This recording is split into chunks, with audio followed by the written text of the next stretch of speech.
अब देखो ध्यान से, करंट, अब समस्या ये आ सकती है करंट हम सर कहाँ से फ्लो कर रहे हैं। तो देखो ये 1 वोल्ट की बैटरी है, देखो 2 लूप हैं, एक वाला लूप है, एक वाला लूप है। लूप तो समझ रहे हो ना, एक क्लोज फिगर, एक वाला क्लोज फिगर है। नामकरण करना चाहो नामकरण कर सकते हो, ए बी सी डी, नामकरण भी कर दिया हमने। तो ये 2 वोल्ट की बैटरी है, चाहे यहाँ से आप करंट निकाल लीजिए, ठीक है। ये करंट इस लाइन पे पूरा सेम ही रहेगा। जैसे मैं यहाँ से आई करंट निकालता हूँ, ठीक है, तो आई करंट आपका इधर भी जाएगा, इधर भी जाएगा, मतलब पूरी लाइन में आपको आई करंट ही लेना है जो कि नीचे की साइड जा रहा होगा, ठीक है। तो इस वाली इससे लेना चाहते हो ले सकते हो, ठीक है। तो ऊपर की साइड जा रहा होगा। अब कहोगे सर ऐसा कैसे हो सकता है, तो जब सॉल्व करके आंसर आएगा तो आई की वैल्यू अपने आप माइनस में आ जाएगी या फिर प्लस में आ जाएगी, जो भी आ जाए, वो जो भी डायरेक्शन होगी, ओवरऑल जो भी डायरेक्शन होगी अपने आप आ जाएगी आंसर से। आप कहीं से भी करंट ले सकते हो, कहने का मतलब आप कहीं से भी किसी भी बैटरी से करंट को ले सकते हैं, ठीक है। लेकिन अगर आंसर में माइनस आ रहा है तो यानी कि आपने उल्टी डायरेक्शन ली है बैटरी की, इतना समझना है आपको, ठीक है। लाइन पे करंट सेम रहेगा, यानी इस लाइन पे जो करंट रहेगा वो वही रहेगा, इस वाली लाइन पे जो करंट रहेगा वही रहेगा, और इस वाली लाइन पे जो करंट है वही रहेगा, क्योंकि ब्रांचेस तो हुई नहीं है। ब्रांचेस कहाँ पर हुई हैं, यहाँ पर, ये जंक्शन तो ये है ना, ये और ये जंक्शन है, बाकी ये तो पूरी कंप्लीट लाइन है, ये भी कंप्लीट लाइन है, ये भी अपनी कंप्लीट लाइन है। तो इस वाली लाइन पे जो करंट रहेगा वो सेम ही रहेगा। इधर से भी फ्लो करवा सकते हो, नीचे से भी फ्लो करवा सकते हो, आपकी मर्जी, वो डिपेंड कर सकता है। एक इधर से भी फ्लो करवा सकते हो, इधर से भी जो करंट फ्लो हो रहा है वो इस लाइन में पूरा सेम ही जाएगा, आप एक सेम ही कंसीडर करोगे। इस तरीके से इस वाली लाइन में भी सेम करंट ही कंसीडर करोगे। तो हम यहाँ से बुक में जो सॉल्यूशन हुआ है वो यहाँ से ले रखा है करंट, उन्होंने इस वाले से फ्लो करवाया है। हम उस बुक से नहीं कर रहे हैं, अपने तरीके से कर रहे हैं जिस। तो हम क्या ले रहे हैं, 3 वोल्ट की बैटरी है, सेल है, ये 1 वोल्ट का सेल है, तो ज़्यादा वाले से करंट निकलेगा, ऑब्वियस सी बात है। तो हम यहाँ से करंट लेते हैं। अगर हम इधर वाले से ले लेंगे तो माइनस में आंसर आ जाएगा अपने आप, तो क्यों इतना झंझट करो, सीधा यहीं से ले लो करंट। मान लेते हैं आई करंट फ्लो हो रहा है इस वाले उससे, तुम आई करंट यहाँ से भी फ्लो करवा सकते हो, तो यहाँ से ऐसे जाएगा, यहाँ से बढ़ जाएगा करंट, जैसे जहाँ से मर्जी हो, आपकी टेंशन लेने वाली बात नहीं उसमें। तो यहाँ से मैंने आई करंट फ्लो करवाया, यही करंट इधर जा रहा होगा, वही करंट इस लाइन में जा रहा होगा, ठीक है। मैंने यहाँ पर नहीं दिखाया कुछ करंट, यानी इस लाइन पे जो नेट करंट है वो आई फ्लो हो रहा है, ठीक है। तो यहाँ से चला, इधर गया, अब यहाँ पे क्या हुआ, जंक्शन है, जंक्शन से क्या हुआ, करंट डिवाइड होता है। मान लेते हैं इधर से कुछ करंट I1 चला गया, यहाँ से करंट I2 चला गया। अब इस पूरी लाइन पे कितना करंट रहेगा, I2 ही रहेगा। ये I2 क्या है, net current in the line है। जितना भी नेट करंट आएगा, बैटरी का जो कंबाइंड EMF नेट EMF निकालते हैं, उससे जो करंट आता है वही है ये करंट। किरचॉफ लॉ अपने आप वैल्यू निकाल के दे देगा तुम्हें। तो I2 करंट ऐसे गया होगा, ऐसे पूरा गया होगा। अब देखो I2 करंट यहाँ पे गया, इधर I1 करंट गया, और यहाँ जाके फिर से क्या हो गया, I1 प्लस I2 हो गया। यानी कि निगेटिव टर्मिनल पे देखो आई करंट जो निकला था, आई की वैल्यू क्या है यार, I1 प्लस I2 ही तो है। देखो ये I1 करंट नीचे आया है, I2 करंट ऐसे आया है, यहाँ पे आके ये इनकमिंग करंट कितना है, I1 है, और इधर भी इनकमिंग करंट डी जंक्शन पे क्या है, I2 है। तो यहाँ से आउटगोइंग करंट कितना होगा, I1 प्लस I2, और I1 प्लस I2 किसके बराबर, आई के बराबर है। तो देखो अपने आप निगेटिव टर्मिनल पे कितना करंट चला गया, जितना निकला था उससे। अब देखो 2 लूप ले लेते हैं, क्योंकि 2 ही अननोन है, I1 और I2 ही तो अननोन है। आई तो इस पर डिपेंड कर रहा है ना, I1 I2 निकल जाएगा तो आई तो निकल ही जाएगा। तो पहला लूप ले लेते हैं, दूसरा लूप ले लेते हैं, ठीक। चलो पहला लूप सॉल्व करते हैं। पहला लूप ले लेते हैं हम, B C D B, loop first loop B C D B, ये वाला लूप सॉल्व कर रहे हैं, बी सी डी बी, ठीक। तो बताओ क्या हो जाएगा इसमें। पहले हम बी से सी की तरफ जा रहे हैं, उससे मतलब मत रखो, सीरीज पैरेलल से फिर हो जाएगा झंझट। ये क्योंकि कॉम्प्लेक्स सर्किट है, सिंगल वाला जो हमने जब सेल पढ़ा था, जो सर्किट थे वो सिंपल थोड़े सर्किट थे, ये सिंपल सर्किट नहीं है। ये यहाँ से ऐसे देख के कुछ नहीं बता सकते सीरीज में पैरेलल में। अगर वैसे उससे जाओगे तो देखो ये प्लस है, ये निगेटिव है, ये प्लस है निगेटिव, ये एक दूसरे को अपोज कर रहे होंगे, ठीक है। यहाँ पे plus negative plus positive negative, तो ये अपोज कर रहे हैं दोनों को, यानी एक चार्ज हो रहा होगा, एक डिस्चार्ज हो रहा होगा, ठीक है। लेकिन किरचॉफ लॉ में इतना तुम्हें दिमाग लगाना ही नहीं है आपको, जैसे बस एक करंट फ्लो करवा दो, किरचॉफ लॉ अपने आप ही मैनेज कर देगा सब कुछ, ठीक है। सिंपल से सेल होते हैं, जैसे कि हमने करवा रखे हैं क्वेश्चन कि एक सेल दे दिया गया, उसके पैरेलल में लगा दिया गया, वो तो आसान क्वेश्चन हो गया ना, सिंगल उसमें एक ही लूप तो बन रहा था, यहाँ तो 2 लूप बन रहे हैं, बल्कि 3 लूप हैं इसमें। तो कॉम्प्लेक्स सर्किट है ये, ठीक। कॉम्प्लेक्स सर्किट में आप नहीं ऐसे आंखों से देख के नहीं बता सकते क्या सीरीज में पैरेलल में। हालांकि यहाँ पे पता चल रहा है ये दोनों कहते हैं अपोजिशन में है, पैरेलल और पोजीशन में फ़र्क होता है, ठीक है। ये दोनों अपोजिशन में है, ये और ये पोजीशन में है, ठीक है। समझ में आ गई ना बात, क्लियर है। तो बी सी डी बी में क्या होगा, पहले बी से सी की तरफ मैं जा रहा हूँ, तो पहले नीचे गया, करंट ऊपर की तरफ जा रहा है, और यहाँ से जब यहाँ पे जाओगे तो क्या होगा, वोल्टेज गेन होगा कि ड्रॉप होगा, बढ़ जाएगा ना, पॉजिटिव टर्मिनल की तरफ चल रहा हो, तो 1 पॉजिटिव, ठीक है। फिर यहाँ से नीचे की तरफ गए, तो बताओ बढ़ेगा घटेगा, हैं, घटेगा, बढ़ेगा भाई। अब मूवमेंट की डायरेक्शन नीचे की तरफ है, करंट ऊपर जा रहा है, ठीक है। मैं ज़्यादा वो नहीं बता रहा हूँ, 2-3 से यही चीज़ बता रहा हूँ। तो जब अपोजिट डायरेक्शन होती है मूवमेंट ऑफ करंट की, तो प्लस आ जाता है, तो प्लस आई, ठीक है, 1 मल्टीप्लाई बाई आई यानी कि आई। फिर यहाँ से आप गए इधर से इधर, तो क्या होगा, निगेटिव हो जाएगा, -3 वोल्ट हो जाएगा। फिर फिर यहाँ से मूवमेंट हुआ तुम्हारा इधर गए, तो बताओ यहाँ पे गेन हुआ होगा कि ड्रॉप हुआ होगा? पॉजिटिव हुआ होगा। कितना पॉजिटिव लिखोगे? 3i। इस वाले करंट कितना जा रहा है? 3, सॉरी आई करंट जा रहा है, तो +3i हो गया। ठीक है, बराबर। डी यहाँ पे चले गए, अभी बराबर नहीं आया है क्योंकि एक रेजिस्टेंस और है, इधर से इधर गए तो बताओ फिर प्लस हो जाएगा 2i1। ठीक है, बराबर 0 कर दो, कि वापस हम बी पे आ गए। इतना समझ में आ गया कि नहीं? चलिए इसको और सॉल्व करते हैं थोड़ा इसको। ये क्या हो जाएगा, i1 + i2 -3 + 3 i1 + i2 + 2i1। इसको सॉल्व कर फाइनल इक्वेशन बनाओ यार। 6i1 + 4i2 = 2। ठीक है, ये इक्वेशन आ गई।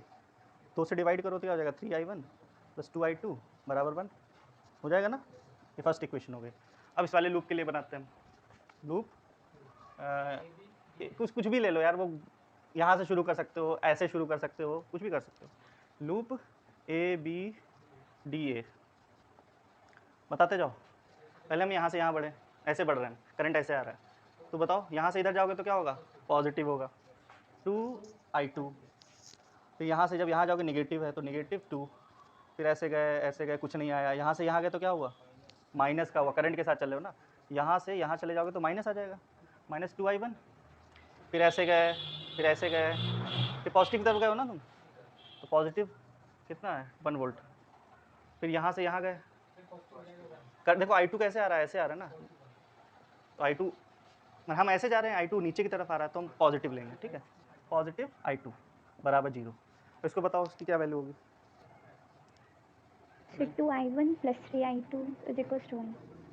2i1 तो + 3i2 = 1। और i1 नहीं होगा कुछ, i1 -2i1 2i1 और -2i + 3i2 और -1 इधर होगा तो जाके 1 हो जाएगा। ठीक है ना, ये सेकंड इक्वेशन हो गई। तो यहाँ से सॉल्व करके -2i1, अब इन दोनों को सॉल्व करके वैल्यू बताओ i1 i2 की।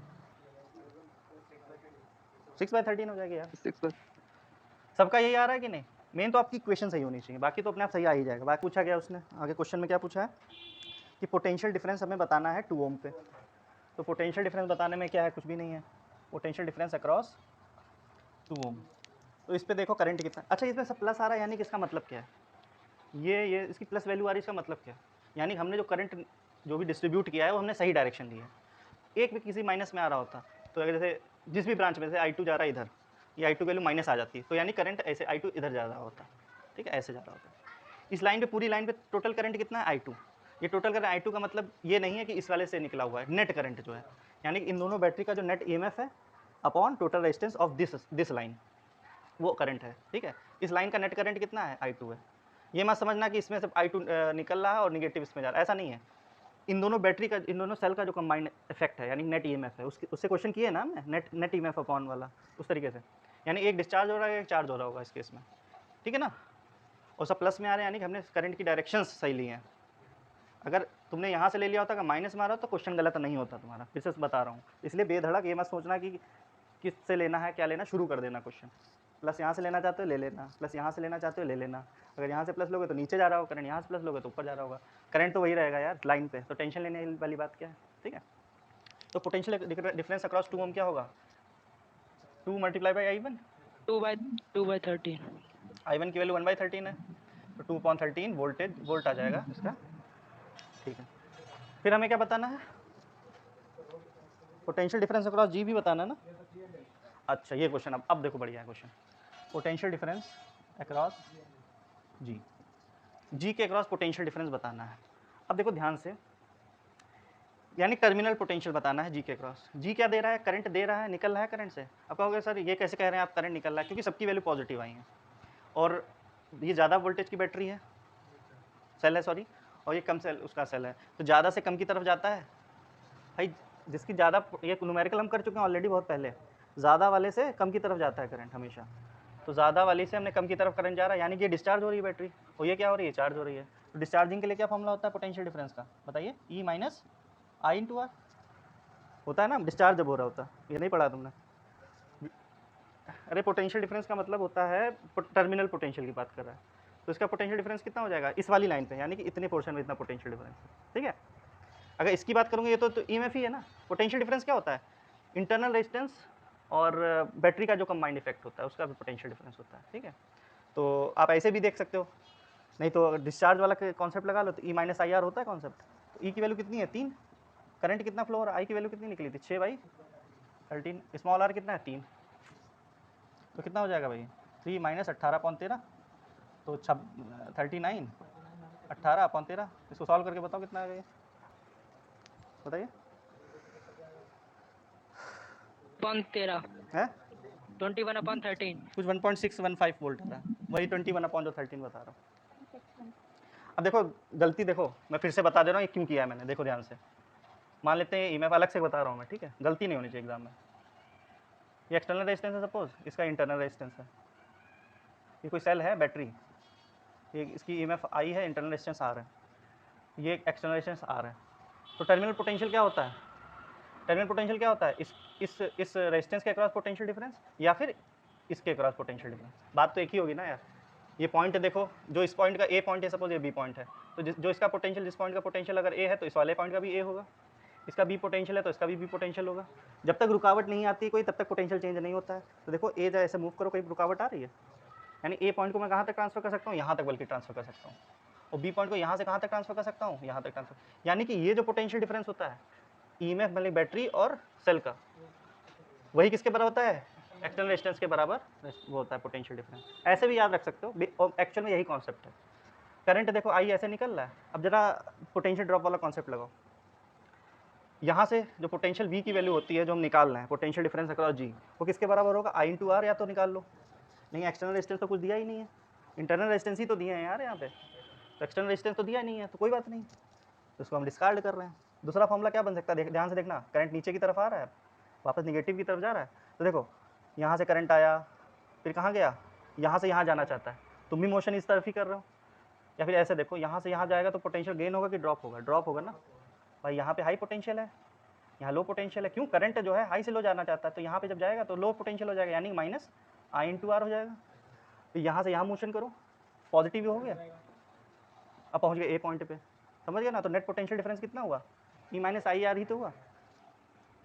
अगर नेट जैसे आई टू की वैल्यू भी दे रखी है, ठीक है, सपोज वैल्यू निकल के आ गई ना, तो मूव करोगे तो कुछ न्यूमेरिकल वैल्यू आएगी, अगर न्यूमेरिकल वैल्यू निगेटिव आती है तो पोटेंशियल घट रहा होगा यहाँ से यहाँ पहुँच जाने में, और अगर पॉजिटिव आती है तो बढ़ रहा होगा पोटेंशियल, ठीक है, नेट पोटेंशियल जो होगा।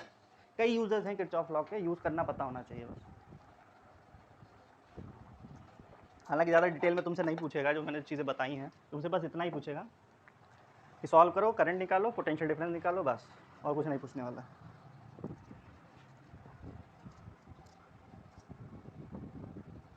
अच्छा पोटेंशियल डिफरेंस अक्रॉस एच कितना, पोटेंशियल डिफरेंस अक्रॉस एच कितना हो जाएगा, ये हो जाएगा ई प्लस जो भी इसका ई है 1.46. हाँ सही है, यहाँ प्लस का साइन आ जाएगा, देखो क्या आ जाएगा, प्लस का साइन, ठीक, क्योंकि चार्जिंग हो रही है, इसका क्या हो रहा है, चार्जिंग का केस है। तो ये ई की वैल्यू हो गई 1 प्लस आई की वैल्यू कितनी है 6/13, इंटरनल रेजिस्टेंस इसका कौन सा है 1, तो 1 plus 6/13 that is 13 plus 6 19/13, 1.46 volt आ जाएगा। 1.46 yes. हाँ वेरी गुड। देखिए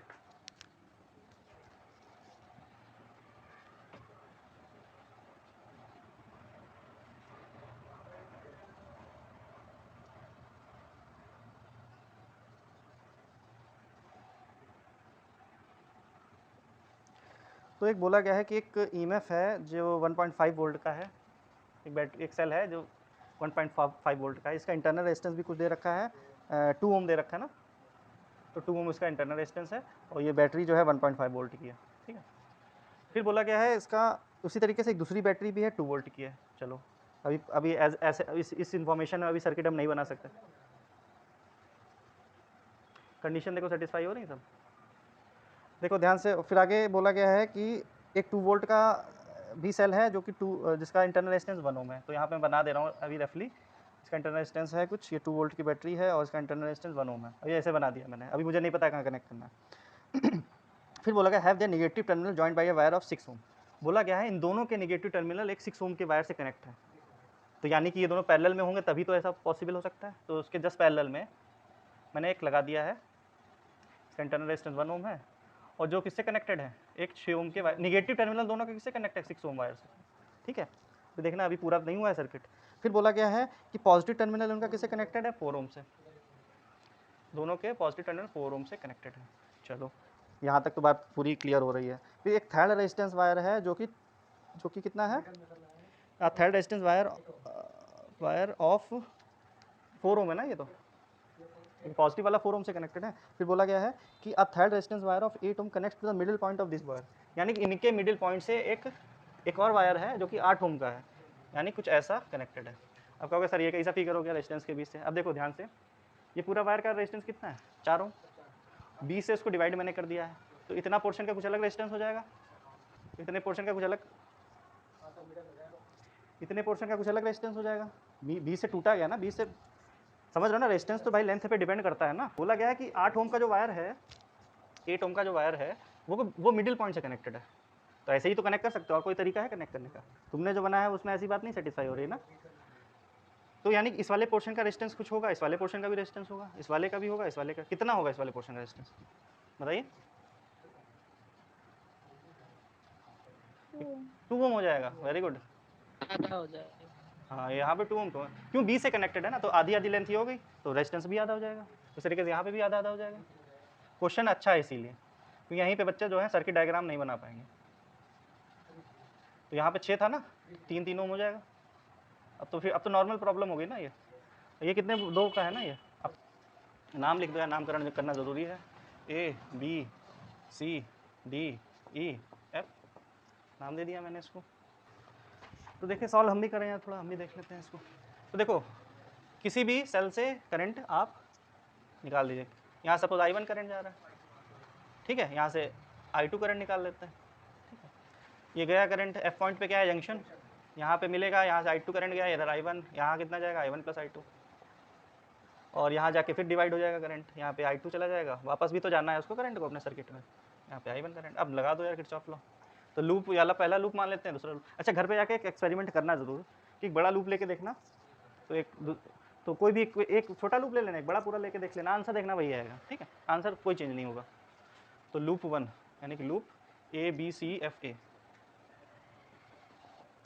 ABCFA, तो इसमें ऐसे मूव करो, यहाँ पे निगेटिव हो गया 1.5, इधर से इधर जाओगे फिर पॉजिटिव हो जाएगा 2I1, फिर ऐसे गए, अब इधर देखो करंट I1 ऊपर जा रहा है तो नीचे आ रहा हो, फिर प्लस 3I1, फिर ऐसे जाओ, फिर प्लस 8I1 प्लस I2, फिर ऐसे गए, करंट कैसे जा रहा है, नीचे की तरफ आ रहा है भाई, करंट नीचे की तरफ, ऊपर की तरफ, फिर प्लस आ जाएगा 2I1। ठीक है, इसको सॉल्व करके फाइनल इक्वेशन बनाओ, 1.5 plus 2I1 plus 3I1 5I1 plus 8I1 कितना हो गया, 5 8 13 होता ना, 13I1, और I2 अच्छा इधर भी है 15I1 बहुत सारे हो गए, और I2 बस यही है ना, प्लस 8I2 इक्वल टू 0, यानी कि 15I1 plus 8I2 is equal to 1.5। This will be the first equation. Then considering loop second, that is FCDEF, फिर लगाना है हमें लूप रूल, इधर मोशन करो, माइनस लेना है 8I1 प्लस I2, ऐसे गए नीचे की तरफ आए तो नीचे करंट जा रहा, तुम भी नीचे आ रहे हो तो माइनस लेना है।